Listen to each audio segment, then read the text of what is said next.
Salut, mon nom est Hugo Le Cavalier, je suis naturopathe et étudiant en psychologie. J'ai lu plus de 100 livres de développement personnel dans le dernier 10 ans, ainsi que 50 à 100 articles scientifiques sur la psychologie. Pour l'épisode d'aujourd'hui, j'ai lu une étude spécifiquement faite par des gens de chez nous, du Québec, plus précisément Catherine Raymond, qui a voulu regarder la relation entre la lecture de livres de développement personnel, les symptômes dépressifs, le niveau de cortisol, etc. Il y a beaucoup d'angles à cette étude-là. Par contre, nous, on va vraiment, pour cet épisode-ci, se concentrer juste sur le lien avec les symptômes dépressifs et la lecture de livres de développement personnel. En premier lieu, on va regarder c'est quoi un livre de développement personnel précisément. Il y a deux types de livres de développement personnel en recherche, donc bien important de comprendre les deux. Qu'est-ce qu'elles ont fait pendant l'étude et ça a été quoi les résultats obtenus? Et à la fin, on va toujours regarder comment moi, personnellement, j'interprète ça à la lumière de d'autres études, à la lumière de leur interprétation et comment vous pouvez appliquer ça dans votre vie pour améliorer la qualité de celle-ci. Premièrement, qu'est-ce qu'un livre de développement personnel? Ma définition, c'est le genre de livre que tu en achètes un peu trop sur Amazon. Puis là, tu as une pile beaucoup trop grande chez toi que tu n'en as pas lu un sacrement là-dedans. Ça, c'est ma définition. Mais je ne pense pas que c'est la bonne scientifiquement parlant. Donc, scientifiquement parlant, on parle de livres d'auto-assistance non guidés. OK? Donc, c'est pas un livre de développement personnel, c'est pas comme ça qu'ils appellent ça en science, c'est vraiment un livre d'auto-assistance non guidée. Donc, c'est un papier qui va t'assister dans le développement de X, Y, Z de façon non guidée. Et le but de ces livres-là, c'est d'offrir des conseils sur comment vivre une belle vie, comment être heureux, comment gérer son stress, etc. Il y a deux catégories de ce type de livre-là d'assistance non guidée, d'auto-assistance non guidée, je devrais dire. Le premier, c'est les livres centrés sur la croissance. Et le deuxième, c'est les livres centrés sur les problèmes. Donc, on va regarder les deux définitions et j'ai demandé à ma gang du Muscle Lab de m'écrire les livres qu'ils ont déjà lus dans leur vie, leur top 5, whatever. Et je me suis amusé à les classer dans si tu peux centrer vers les problèmes, si tu peux centrer vers la croissance pour que vous soyez en mesure de bien comprendre. OK, oui, ça, c'est centré sur le problème, centré sur la croissance. Donc, les livres d'auto-assistance non guidés centrés sur le problème, la définition est la suivante. Discute de manière approfondie de la nature des difficultés qu'une personne peut rencontrer, comment les identifier et les contourner. Cette catégorie de livres est parfois appelée livre de victimisation. Et la victimisation est un concept qu'on connaît quand même chez HL. Hein. On a été formé pour ça. On a vu ça en psycho. Victimisation non pathologique, évidemment. La victimisation, c'est un peu de l'évitement. En fait, c'est pas mal ça. Pas mal de l'évitement. Donc, ces livres-là, puis ce livre de victimisation-là, ce terme-là, c'est employé en recherche. Là. Donc, c'est vraiment quelque chose. Moi, j'ai appris ça en lisant cet article-là. Donc, ces livres-là, pas que son poison en soi, parce que comme, aïe, dès que tu as lu un livre là-dessus, c'est vraiment mauvais. Non. Mais vous allez voir avec la recommandation à la fin, il faut faire attention avec ces types de livres. Donc, les exemples que vous m'avez donnés qui rentrent là-dedans. On a Respire, c'est tous des livres que je connais presque pas, là. Respire par Mo Ankawa. J'espère que je le prononce comme du monde. Les 100 grandes blessures qui empêchent d'être soi-même de Lise Bourbeau. Moi, je ne connaissais pas Lise. J'ai appris à la connaître dans vos suggestions. Pense-souillard, le hamster de Serge Marquis. Dis-moi qui tu aimes, je te dirai qui tu es. La montagne, c'est toi. The Mountain is You. Ça, c'est populaire également. Et un dernier, pourquoi est-ce toujours à propos de vous? Comment se protéger des narcissiques dans votre vie? Donc, ça, c'est plus centré sur les problèmes. C'est comme, on a un problème, pourquoi on a ce problème-là? C'est comme, on met notre focus sur le problème. À l'opposé de tout ça, les livres de développement personnel plus axés vers la croissance, la définition est la suivante. Ça présente des messages inspirants sur la vie et le bonheur et propose diverses méthodes d'adaptation et de développement de nouvelles compétences. Cette catégorie est parfois appelée livre d'autonomisation. Donc, on peut déjà là voir, c'est pas comme ça que c'est nommé, je vais vous le nommer dans mes mots. D'un côté, on a le livre qui favorise la prise de responsabilité de sa propre vie, axé sur la croissance. Et de l'autre, on a des titres de livres qui sont plus en mode voici pourquoi tu as tel problème avec des pistes sur comment s'en sortir, mais on est quand même axé sur voici le problème. Exemple de livre centré sur la croissance. Ego is the enemy. Miracle Morning, Atomic Habits, tout se joue avant 8 heures, 5 Second Rules, les 5 langages de l'amour, le Why Café et Subtle Art of Not Giving a Fuck.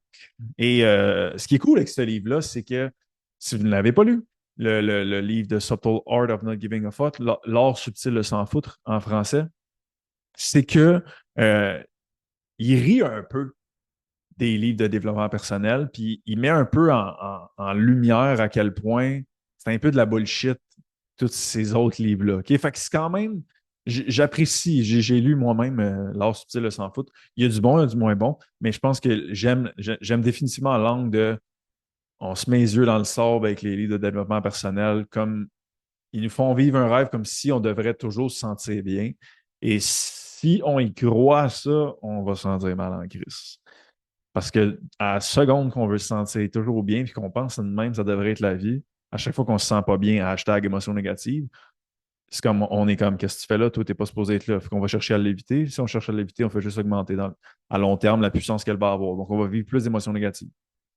Fait que c'est très, très, très dangereux de tomber dans le panneau qu'on on court après une vie qui est sans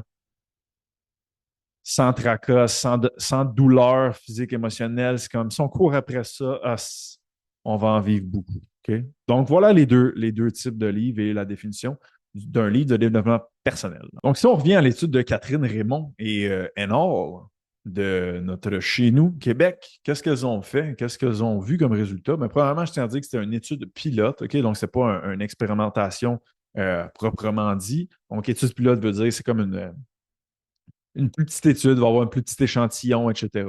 C'est quand même une procédure réelle, etc. Mais la puissance statistique derrière ces études-là n'est pas autant puissante qu'une expérimentation complète, comme l'échantillon est un peu plus petit. Donc, qu'est-ce qu'elles ont fait? Premièrement, il y avait 32 personnes. Il y avait 18 personnes qui avaient lu des livres de développement personnel et 14 personnes qui n'avaient jamais consommé de livres de développement personnel. Parmi ceux et celles qui consommaient des livres de développement personnel, il y en avait 11 qui étaient vraiment plus centrés sur les problèmes et 7 qui étaient vraiment plus centrés sur la croissance.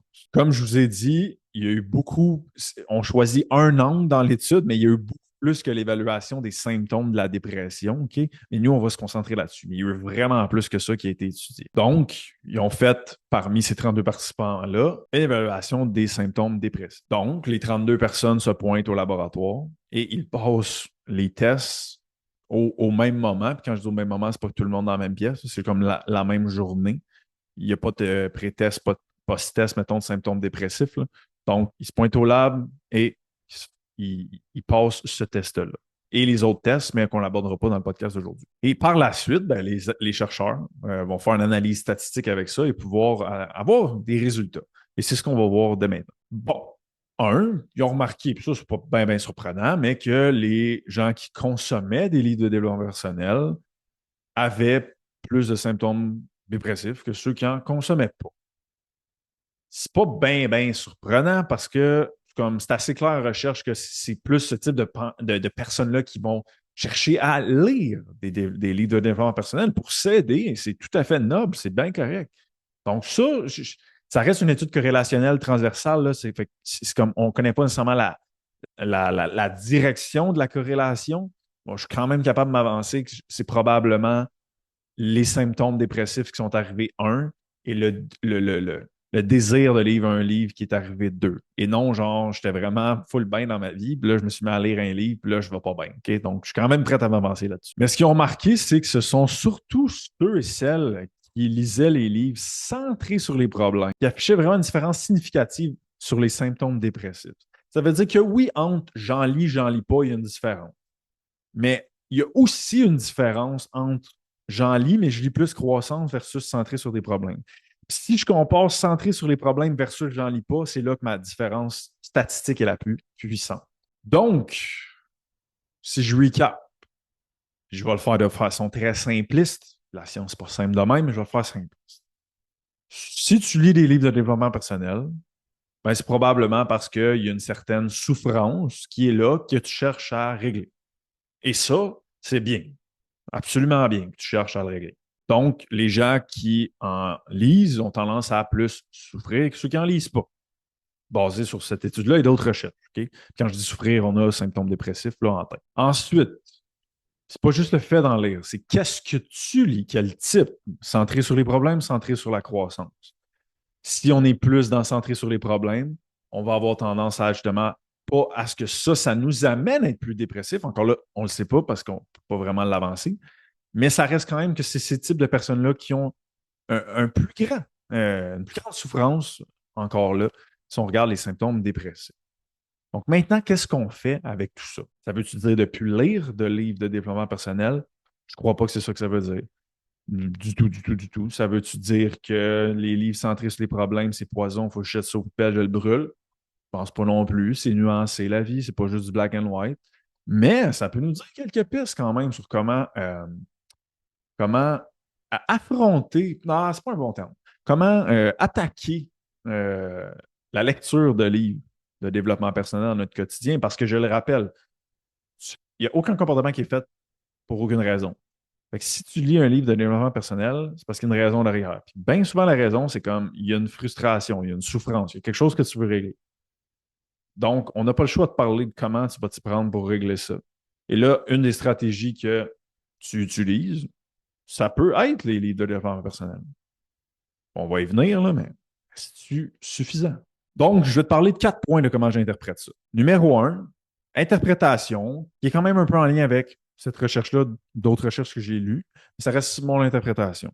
Moi, je mettrais vraiment plus l'accent sur des livres de développement personnel axés sur la croissance. Parce que, puis encore là, est-ce que lire de temps en temps un livre de développement personnel plus centré problème, ça veut dire que c'est mauvais? Je pense pas du tout, surtout quand tu en es conscient.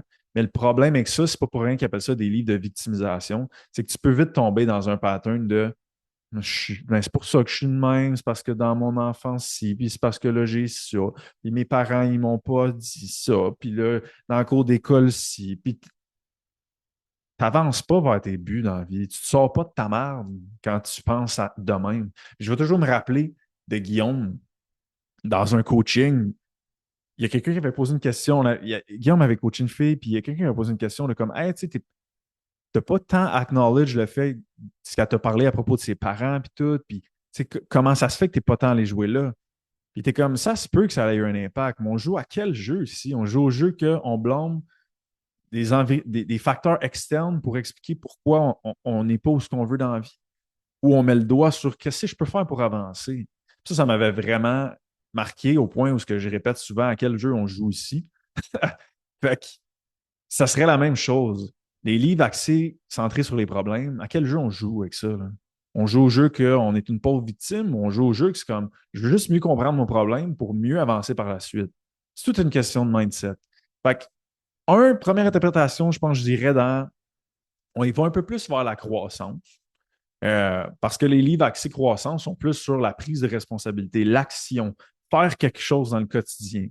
Donc ça, encore là, on est moins dans l'évitement, on est plus dans la prise de responsabilité. Et ceci, ben, je vous le dis tout de suite, est corrélé à un plus grand bien-être lorsqu'on prend responsabilité et qu'on évite moins.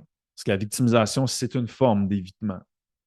Donc, idéalement, on ne veut pas aller, on joue tout un petit peu à la victime ici et là. On s'entend bien, on est des humains, God de mettre, c'est quand même normal. Mais c'est juste si on en fait un mode de vie, c'est là où ça devient problématique. Numéro 2, il faut garder en tête qu'un livre de développement personnel, ça ne peut pas transformer sa vie, régler tous ses problèmes. Il y a un gros effet placebo post-lecture. Là, c'est frais, frais, frais dans notre mémoire, ça a pu être inspirant, on se sent invincible. Ça dure 3 semaines ou quelques mois pour les chanceux. Et après ça, ça retombe dans les mêmes patterns. C'est assez fou, je vous dirais, le nombre de gens là, qu'on reçoit dans nos bureaux, que l'API a en appel, qui ne sont pas satisfaits de leur physique, qui ne sont pas satisfaits de leur vie en général. Demande-leur quel livre de développement personnel ils ont lu. Ils vont t'en sortir un esti de trolley. Non, mais comment ça se fait, t'es là? Ben, c'est ça. Ça peut aider, il y en a. Atomic Habits m'a aidé. Mais c'est pas vrai qu'il a changé ma vie et qu'il l'a transformé. Il m'aide à some point sur des petites affaires. mais je n'ai pas fait un 180 dans ma vie à cause d'Atomic Habits. Puis si vous autres, oui, ben, tant mieux pour vous. C'est comme all good. Mais pour la majorité des gens, ben, c'est pas comme ça que ça va fonctionner. Il va y avoir un petit effet placebo, vous allez toujours y penser parce que vous venez de lire le livre. Puis là, vous allez commencer à lire un autre livre, puis tranquillement, pas vite, ça va slip up, puis l'effet placebo va être parti. Et dans mes recherches pour ce podcast-là, j'ai regardé d'autres études scientifiques et je tenais à soulever que en psychologie, la prise de conscience ne suffit pas à modifier durablement un comportement. Pour qu'un apprentissage ait un impact réel, il doit être accompagné de l'expérimentation et la mise en pratique. Donc, on est dans la vraie vie, on n'est pas dans notre tête. Il faut y aller. La répétition et l'engagement actif, il faut qu'on soit là, il faut qu'on le refasse souvent. Reps in, reps in, reps in. Et un soutien externe. Coaching, mentorat, thérapie, formation, etc. Donc, un livre peut ouvrir la porte à un changement. Mais si tu veux changer de façon durable, il ne faut pas se mettre à croire à faire des dents avec les livres de développement personnel. Okay? C'est un outil qui peut être pertinent, mais on met nos attentes à la bonne place. Comme je vous dis, il y a plein de livres que moi, je vous recommanderais. Atomic Habits, j'ai adoré. Les autres livres sont peut-être un peu moins développement personnel, sont un peu plus peut-être spécifiques, gestion des finances. Je rentrerais. Ben, on pourrait rentrer ça dans la croissance, peut-être, je ne sais pas. Mais gestion des finances, ça, oui, définitivement, ça m'a vraiment aidé, mais c'est très tactique. C'est pas comment je veux être plus heureux. Donc, ces affaires-là, la gestion de stress et tout, ça peut aider, mais comme je vous le dis, ça ne sera pas assez. Parce qu'un coup que tu as ton livre, tu as des actions à faire de ton livre, là, il faut que tu aies une haute autonomie de le faire, haut sentiment de compétence, haute affiliation, une bonne gestion des émotions négatives, tu connais tes traits de personnalité. Si ça, c'est pas manié, ça se peut que tu arrives pour l'appliquer dans la vraie vie, puis whoop, là, on retombe dans les vieux pattern. Parce que ça reste nos trois piliers de base, motivation, régulation émotionnelle et trait de personnalité. Troisième point que je voulais aborder avec vous, la transformation demande un investissement plus profond. Il y a une grande différence entre acheter un livre à 30$ et suivre une formation à 6 000. Puis on ne peut pas se mettre la tête dans le sable que ça va faire la même chose. C'est comme, vous comprenez comment ça fonctionne, vous comprenez comment ça fonctionne, vous comprenez comment ça c'est mis sur le marché des prix, là. C'est comme pourquoi la Ferrari est plus chère que ma Tercel 98. Vous allez être capable de me le dire, ben Chris, une Ferrari, buddy. Ouais, qu'est-ce qu'elle a? Ben là, les matériaux, OK, fait qu'elle a plus de valeur, ouais. Ben, c'est de même, ça marche le prix. Fait que c'est comme, on peut pas se mettre la tête dans le sable qu'un livre à 30$ va amener autant de valeur qu'une formation, mettons, à 6 000. OK, mais mettons valeur, c'est flou, là. Mettons qu'on le met plus précis. Le but du livre, c'est quoi? C'est une transformation, c'est de t'aider dans ta vie. OK, c'est ça la valeur. Ça veut dire que tu achètes 30$ de valeur pour transformer ta condition versus 6 000. C'est ça, là, le deal, là. Donc, on ne peut pas, encore une fois, se mettre à penser qu'avec un livre, oh, par magie, on va tout régler, puis c'est comme, c'était ça. Il me manquait juste le livre pour arrêter de vivre l'anxiété à 9 sur 10 à tous les jours. Il me manquait juste un livre pour être constant pendant 4 ans. On, c'est comme, on peut pas. Puis si ça arrive, good for you. Mais je vous dis, ça, c'est 1% du monde. OK? On pourrait décortiquer pourquoi ça a fonctionné, puis c'est probablement pas à cause du livre. Ça serait pas une autre histoire. Un bon exemple que je peux donner, c'est le livre à Guillaume Dulude, Je suis un chercheur d'or. Il y a beaucoup de monde que je connais qui l'ont lu, je l'ai lu moi-même. Moi, j'ai fait Psychom, 1, 2, 3, Psychom Odyssée, j'ai fait Précog. Ça paraît, ça paraît en esti, ceux qui ont fait le cours versus ceux qui ont juste lu le livre. Mais c'est comme, c'est pas la même valeur. Puis comme je vous dis, de la valeur, c'est pas monétaire, c'est quel est le retour sur investissement. Si je mets de quoi dedans, il faut que je check ce qui me revient de l'autre bord. Si je mets 30$, je ne peux pas m'attendre à ce qu'il me revienne 3 millions. Ben, c'est la même chose. OK? Donc, ça, c'est un bon exemple. Tu sais, Guillaume Dulude, il parle des tours de parole dans Je suis un chercheur d'or. Je suis un chercheur d'or. Il parle des reflets. Il parle du go-no-go. Il y en a du monde, j'ai vu, puis je suis comme, ouais, là, c'est pas ça un reflet. Là, là, ton interlocuteur, il est en no-go, tu le vois-tu? Et c'est comme, non, mais c'est ça. Ça a ses limites. C'est extrêmement bon. Livre à Guillaume, il est extrêmement bon. Mais il faut être conscient que ça a ses limites. Et lorsque tu comprends ça, là, tu peux utiliser les livres de développement personnel de façon efficace, selon moi. Mais si on se met la tête dans le sable, qu'on cherche une solution, une pilule magique dans un livre pour nous sortir de notre souffrance, de notre situation, c'est là qu'il y a le problème. Autre point, dernier point, il faut vraiment faire attention à la qualité scientifique des livres de développement personnel. Vous dire combien de livres de développement personnel n'est pas basé sur la science. Comme, si tu n'es pas basé sur la science, il faut qu'on t'enlève sur le marché. Indigo, Archambault font faillite. C'est comme, la majorité, il n'y a pas de science en arrière de ça. C'est genre, moi, j'ai réussi dans la vie. Fait que je vais te partager comment j'ai réussi. C'est ça que je fais. Le matin, je me lève, je fais mon lit, puis je bois un verre. Comme, come on. Ça, c'est rire du monde. Fait que faites attention. Ce que vous lisez, regardez vraiment comme, c'est quoi l'auteur, c'est qui? Y a-t-il des références scientifiques derrière le livre, derrière les propos? C'est quoi son titre? Souvent, là, vous allez voir, c'est quoi un titre d'auteur? C'est auteur. Déjà là, moi, je trouve qu'il y a un petit problème. C'est comme, si tu n'étais rien d'autre dans la vie à part qu'un auteur, c'est comme, t'es allé chercher où ton bagage? Ah, c'est quand j'ai réussi dans ma vie à être heureux. C'est pas ça que je veux savoir. Versus un psychologue comme Guillaume qui écrit un livre, par exemple. C'est comme, OK, Guillaume, il a un background, il a un doctorat en psychologie. Tu vas à l'arrière de son livre, il y a toutes les références scientifiques. OK, ce qui est écrit là-dedans, c'est appuyé sur de quoi de vrai, là, pas des niaiseries de psychopop. OK? Donc, très important, là, si vous lisez des livres de développement personnel, allez vérifier c'est qui cette personne-là. Il ne faut pas qu'elle soit juste un auteur par rapport. Y a-t-il des références scientifiques? On veut aller là-dedans. Puis les outils qui sont proposés aussi, les actions, ça aussi, si tu valides scientifiquement, c'est bien important. Donc, en conclusion, lire des livres, ça peut être définitivement bénéfique pour le développement d'un humain. Ça, je suis 100% d'accord avec ça. Mais le best, c'est de lier ça avec d'autres types d'accompagnement. Et là, tu vas progresser puis tu vas te sortir de où ce que tu veux te sortir. On parle ici de formation, de coaching, de psychothérapie, etc. Si vous comprenez ça, je vous le dis, là, la souffrance ou l'affaire que tu veux déboguer, si tu as un livre de développement personnel en parallèle de faire une formation comme Précog ou du coaching comme avec notre programme HL7 ou ta psychologue et que vous pouvez discuter de ces choses-là ensemble, tu peux poser tes questions dans la formation, Guillaume, hey, tel livre, il y a eu ça. Et voilà. Là, il y a Skyrocket. Là, vous pouvez vraiment évoluer. Mais si on revient à la notion d'investissement, mais c'est sûr que si vous investissez plus d'argent, de temps et d'énergie, il y a des maudites bonnes chances que ça va bien plus se ressortir fort l'autre bord. Versus 30$, 10 minutes de lecture par jour, ça va être bon, mais il faut être conscient de la limite que ça a. OK? Donc, si je peux avoir fait une contribution dans votre vie aujourd'hui, c'est de vous avoir fait réaliser que les livres de développement personnel seuls, de façon des livres d'auto-assistance non guidés, ont une grosse limite pour régler ce que vous voulez régler.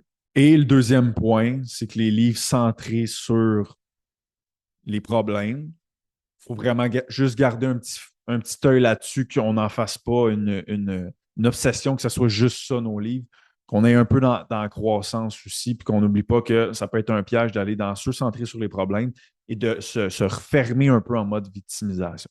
Si vous ressortez que ces deux affaires-là, j'ai fait ma job, puis je pense que si vous l'appliquez, les deux points que je viens de dire, ben, vous allez définitivement améliorer la qualité de votre vie, la qualité de la qualité et la réussite de vos objectifs. Donc voilà pour le podcast de cette semaine. Bienvenue à tous et à toutes les nouvelles personnes de la Précog Week.